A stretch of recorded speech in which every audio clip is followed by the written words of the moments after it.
आज हम इतिहास के एक ऐसे पन्ने को पलटेंगे जहां एक बहुत ही मामूली सी चीज ने एक बहुत बड़े साम्राज्य की नींव हिलाकर रख दी थी। जी हाँ, आज बात होगी नमक सत्याग्रह यानी दांडी मार्च की पूरी कहानी की। लेकिन सबसे पहला सवाल तो यही दिमाग में आता है ना कि भाई नमक जो हम सबके घरों में होता है वो भला आज़ादी की लड़ाई का इतना बड़ा सिंबल कैसे बन गया। चलिए इसी सवाल का जवाब ढूंढते हैं। तो देखिए, इस पूरी कहानी की जो जड़ है वो थी एक कानून में। एक ऐसा कानून जो हर भारतीय पर, चाहे वो अमीर हो या गरीब, जबरदस्ती थोपा गया था। हुआ ये था कि ब्रिटिश सरकार ने एक नमक कानून यानी कि सॉल्ट लॉ बना दिया था। इस कानून के हिसाब से कोई भी भारतीय समुद्र से नमक नहीं बना सकता था, और ऊपर से जो नमक सरकार बेचती थी उस पर बहुत भारी टैक्स भी देना पड़ता था। मतलब सोचकर देखिए, नमक जैसी बुनियादी जरूरत पर इतना भारी टैक्स।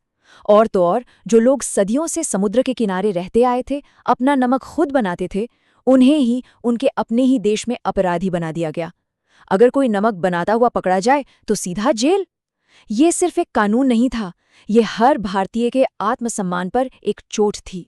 तो ऐसे में इस अन्याय के खिलाफ गांधी जी ने एक ऐसा तरीका निकाला जिसमें गोली बंदूक नहीं बल्कि हिम्मत और शांति का इस्तेमाल होना था। और इस पूरे आंदोलन की जो सबसे बड़ी ताकत थी वो थी अहिंसा। गांधी जी का ये मानना था कि अन्याय का जवाब और ज्यादा अन्याय से नहीं दिया जा सकता। लड़ाई हथियारों से नहीं बल्कि सच और नैतिकता के दम पर लड़ी जाएगी। और प्लान बड़ा सीधा साधा था, लेकिन उतना ही दमदार। एक लंबी पद यात्रा, पैदल चलकर समुद्र तक पहुंचना, और वहां पहुंचकर सबके सामने खुद नमक बनाकर अंग्रेजों के इस काले कानून को तोड़ देना। और बस इसी एक सीधे से प्लान के साथ शुरू हुई इतिहास की वो यात्रा जिसे आज हम सब दांडी मार्च के नाम से जानते हैं। ये सफर साबरमती आश्रम से शुरू हुआ और मंजिल थी दांडी का समुद्र तट।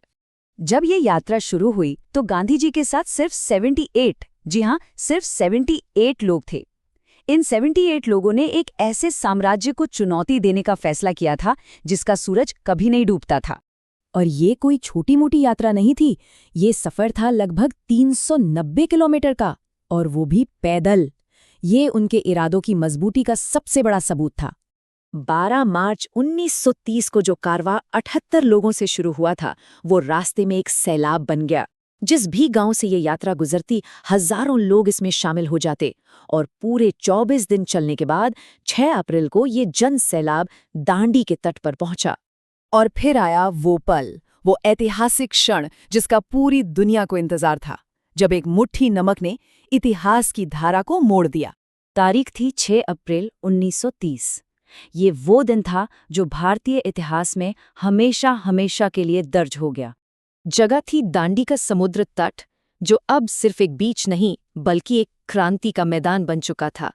उस दिन हजारों लोगों की भीड़ और दुनिया भर के पत्रकारों के सामने गांधी जी समुद्र की तरफ बढ़े, नीचे झुके और अपने हाथों में बस एक मुट्ठी नमक उठाया।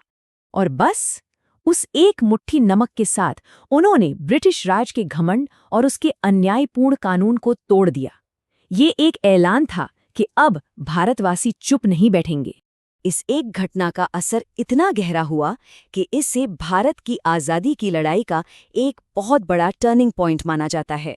और इसका असर देखिए, दांडी में जो हुआ उसकी आग पूरे देश में फैल गई। जगह जगह लोगों ने नमक कानून तोड़ा, हजारों लोगों को जेल में डाल दिया गया। इस आंदोलन ने पूरी दुनिया का ध्यान भारत की तरफ खींचा, और ये आज़ादी की लड़ाई का एक निर्णायक मोड़ साबित हुआ। तो कुल मिलाकर दांडी मार्च सिर्फ एक यात्रा नहीं थी, ये भारत के स्वतंत्रता संग्राम का वो शक्तिशाली अध्याय था जिसने दुनिया को दिखाया कि सच्चाई और अहिंसा में कितनी ताकत होती है। तो आखिर में ये सवाल सोचने वाला है, कैसे बिना हथियार उठाए एक शांतिपूर्ण आंदोलन दुनिया के सबसे ताकतवर साम्राज्य को हिला सकता है? दांडी मार्च इसी सवाल का सबसे बड़ा और जीता जागता जवाब है।